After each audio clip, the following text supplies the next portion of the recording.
my band, and today we're talking about my top 10.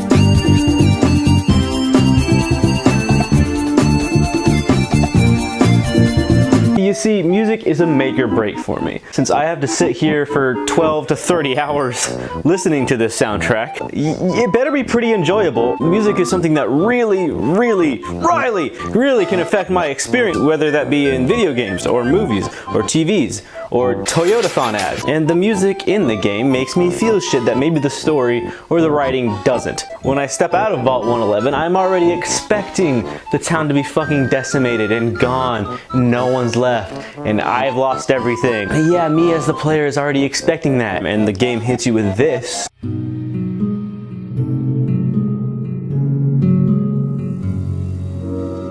I'm suddenly completely immersed in this fucking game. Or when I'm strolling down diagonally in Wizard City and they're just hitting me with that sweet, soft, smooth, magical tones of Wizard City. They can make me feel like a badass son of a bitch riding into Valentine, about to stomp a damn mud hole in this motherfucker. And there was a ton of things that I had to go back and listen to and try to figure out what were my favorites. Even then, there's just so many great soundtracks that I adore and love. And obviously, of course, I would have to put in an honorable mentions.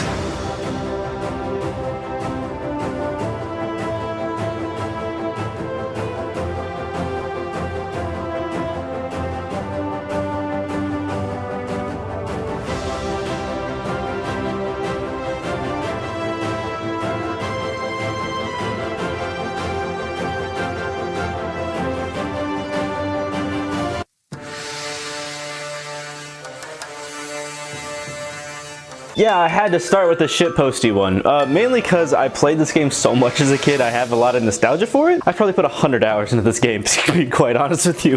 When you play it for so long, the sounds of Wizard City start to sound more and more magical.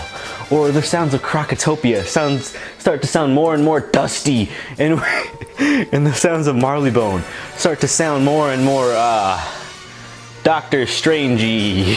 Sounds of Mushu remind you of what a magical place this part of the game is. This part of the game is fucking hard. Or when you get to Dragonspire and it sounds like hell! I more or less just have nostalgia for this one, and I couldn't really decide whether I wanted to put this one or Toontown in this position. There's a lot more gems in this one that I enjoy. It doesn't matter. Number 9. I'll have 2 number 9s. Number 9 law. I was really struggling to decide whether to put Vice City or San Andreas in this spot. I think I played more of Vice City. I just barely like San Andreas more. I love all the 80s songs in Vice City, but I think San Andreas just takes the cake. And obviously, the theme song of this game, it slaps like a baby's ass. This one barely beat out Vice City. I don't really know I don't really know how I came to this decision, but Vice City is still an amazing fucking soundtrack.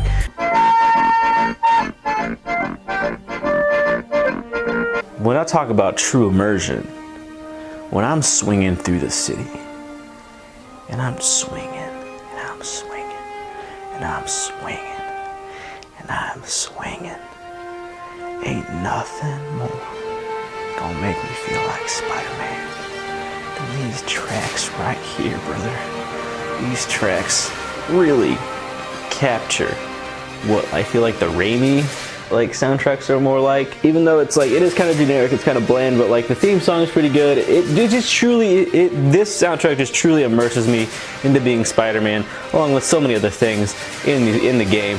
The game is amazing. I don't know why haven't I talked more about you? You're amazing. You know that? You're beautiful. You're fucking beautiful.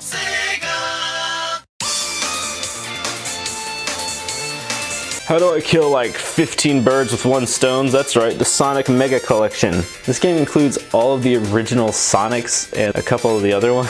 The only thing about Sonic, the music in Sonic's pretty fucking good. And I don't like it. The Drowning Song is my sleep paralysis game, and it scares the living shit out of me. Even the menu screen just kind of go hard for me. Maybe it's nostalgia, but I feel like these songs just do be going hard for me sometimes.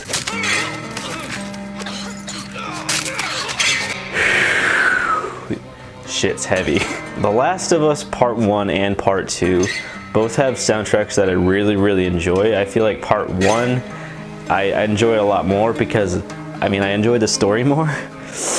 Don't talk about that. I love the music throughout the soundtrack. It truly makes me feel like all hope is lost, but at the same time, there is still a little bit of hope left in the galaxy. It truly does capture something different that my next entry is gonna kind of cover, but I feel like this really does capture the feeling of the end of the world.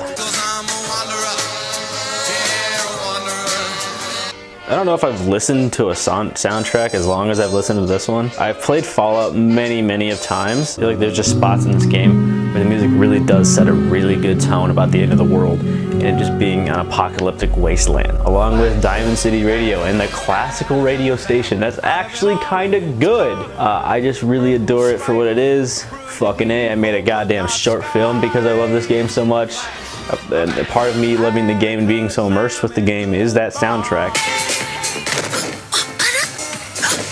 Sorry to drop in like this. I mean, if you watch my PlayStation 2 video, you could probably guess that Nightfire was going to be on this list. I really do adore Nightfire's soundtrack just because, like, it's so Bond. It is so James Bond. Like, I love it. The stealth stuff works for me. The action stuff works for me. Those fucking car missions don't work for me. Sometimes the music is like too repetitive sometimes, but like other times, sometimes it really does just make me feel like I'm tiptoeing through this castle to try to find Drake and put a bullet between his goddamn eyes. And I think the reason I love this so much is just because I love Bond so much and it's nostalgic for me and I love this game so much.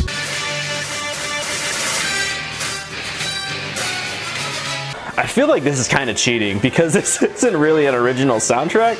I mean, it's Star Wars. It's Lego Star Wars. So all of John Williams' songs that I really like are gonna be in this game. Is this cheating? I don't feel like it's cheating.